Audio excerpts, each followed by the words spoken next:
नमस्कार बाबू. जय शिवराय. संपूर्ण पुणे नाशिक हायवे जाम झालेला आहे, आपण काय सांगणार? जाम व्हायलाच पाहिजे. हे काहीच नाही नियोजन. हे 0.001% आहे. सरकारने तर याची दखल नाही घेतली. सरकारला कळल या मार्गावरून गाडीच जाती का नाही. ते नियोजनात आम्ही काम नाही केलं. हा उद्रेक आहे फक्त लोकांचा. ज्यावेळेस नियोजनात काम करू त्या दिवशी एकही गाडी धावणार नाही. सरकारची बी नाही धावू शकत, पोलिसांची नाही धावणार, कोणत्या अधिकाऱ्याची गाडी नाही धावणार. एवढं नियोजनात काम करू. मगाशी देवजाळी इथे बिबट्या चालू झाला युवक. हेच आहे ना सगळीकडेच आहे. आता किती दिवस किती बळी घेणार आहेत आमचे.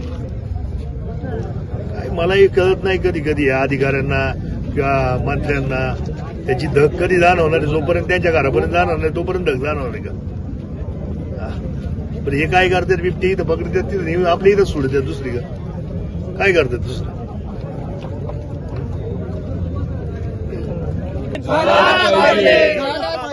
बिबटमुक्त तालुका झालाच पाहिजे.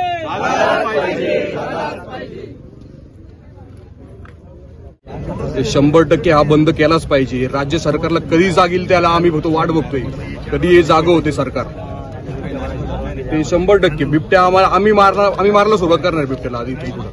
इथं काय झालंय, आमच्या घराच्या जवळपास एक सिरियल किलर फिरतोय आणि तो वाट बघतोय आम्ही कधी घराच्या बाहेर पडतोय आणि आमच्यावरती तो ताव खाऊन आहे तिथं आणि तो आमच्यावरती अटॅक करायला रेडी आहे. अशा सिरियल किलर बद्दल आम्ही काय केलं पाहिजे, त्याला मारलंच पाहिजे 100%. नाहीतर या सरकारने 100% हा आमचा तालुका बिबटमुक्त केला पाहिजे ही आमची मागणी आहे. तोपर्यंत आम्ही इथून उठणार नाही. पिंपरखेड ते पण हल्ला झाला युवकावर. ते रोजच होतं ते साहेब इथं. कितीतरी हमले आम्ही सांगत नाही किंवा ते निघत नाहीत पुढे, पण हे रोजच हल्ले चालू आहेत इथं. त्याच्यामुळं हा तालुका 100% बिबटमुक्त झालाच पाहिजे. त्यासाठी काय उपाययोजना केली पाहिजे ते सरकारने ठरवायचं काय करायचं. ते त्यांना गोळ्या घालायच्या, त्यांना काय करायचं, त्यांची नसबंदी करायची हे सरकारने ठरवायचं. पण 100% हे सगळे तालुके आमचे बिबटमुक्त झालेच पाहिजेत. रोज हल्ले होतात रोज. हे पहा, आमच्या जुन्नर परिक्षेत्रामध्ये 2000च्या वरती बिबट्यांची संख्या आहे. आम्ही सर्व दहशतीखाली आहोत.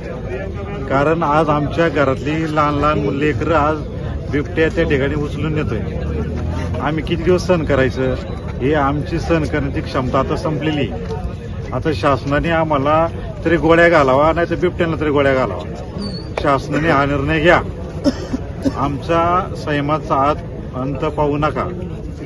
एक तर बिबट्यांना गोळ्या घाला, नाही तर आम्हाला इथे येऊन गोळ्या घाला. दोन्हीपैकी एक करा तुम्ही आता. धन्यवाद. काय नाही, याच्यावर लवकरात लवकर शासनाने काहीतरी निर्णय घ्यावा. आणि जर शासनाला निर्णय जर जमत नसेल तर आमच्या हातात काहीतरी त्या शासनाने सांगावं. कारवाई न करणे बिबट्याला मारलं तर. धन्यवाद. आरामात येऊन सावलीला थांबा वाघ असं पुढे आहे तुम्ही. वावरापाशी नका इकडे आपल्या आंब्याखाली इथं उसाच्या कोपऱ्या वाघ बाबा आंब्याखाली येऊन बसलंय. इथं या लवकर या बाबळे खाली या, तुम्हाला दाखवतो इथून बसलेलं पार.